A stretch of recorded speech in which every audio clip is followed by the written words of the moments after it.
Lover हमारे चली गई ससुराल रे, होली में सोची हाथ रखी के कपार रे।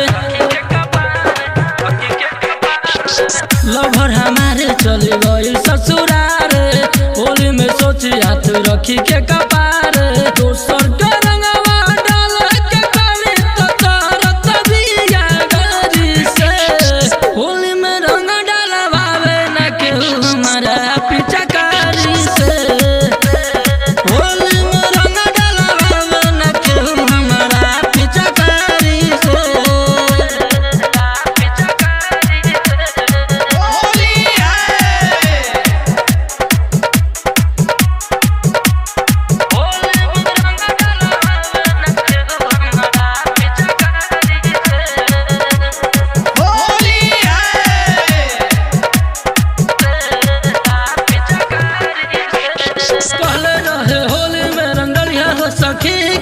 सखी ओकर भागे हमके दूर से देखी के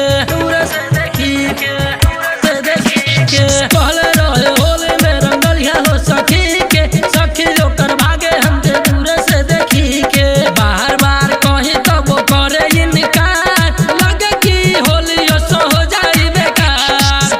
मन करे कि पकड़ नहीं करा जाके सवारी में, होली में रंग डलवावे न केहू हमारा पिचकारी से।